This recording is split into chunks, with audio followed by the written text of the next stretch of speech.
I should have filled this out in the video, but I didn't. Extended power rule is nothing different. That's just the derivative with respect to x of x to the n is just n times x to the n minus 1. So you're like, what's the big deal between this and what we did earlier? The main difference is that n can be rational.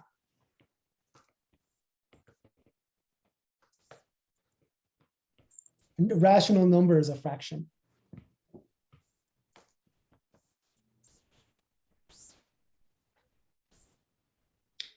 Does that make sense? So like before you wanted it to be just a positive whole number, it turns out it works for fractions. So now you can take the derivative of things that have like a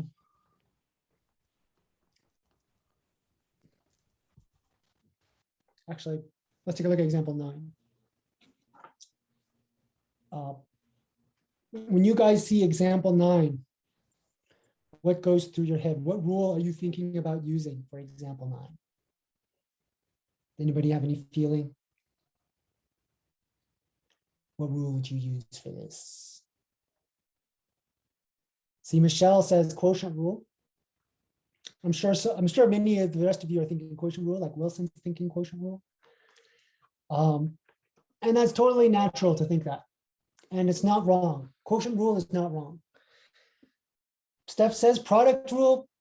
There are students that use the product rule for this one too. Usually people use a product rule to avoid using the quotient rule. And I don't really like that because you really need to use both rules. But actually, I think we're going to use neither. So my first comment is we don't need the quotient rule. And here's why.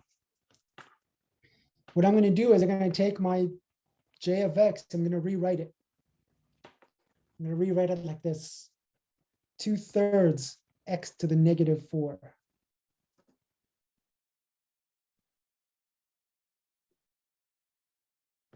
So the coefficient in front is the 2/3, that's the constant piece. And then for the variable piece, because x is in the denominator, if I put a negative in for the exponent, that's writing it in exponential form. So we rewrite in exponential form. That says form. Okay. And then we can just use the constant multiple rule and the power rule. So when I go to find the derivative of this guy, the 2/3 stays there from the constant multiple rule. Let me split it up into 2 steps just because this is the first time you're seeing it. Now I can just take the derivative of that power function using the extended power rule. So this is going to become negative 4 x to the, what do you guys think the power up here should be? Type your answer in the chat box. What should the power up here be? Good, Audrey, good, Michelle. Like, you're subtracting 1, right? When you subtract 1, negative 4 minus 1 is negative 5. So this basically becomes negative 8 over 3 x to the negative 5. Or negative 8 over 3 x to the 5th. Personally, I like exponential form better.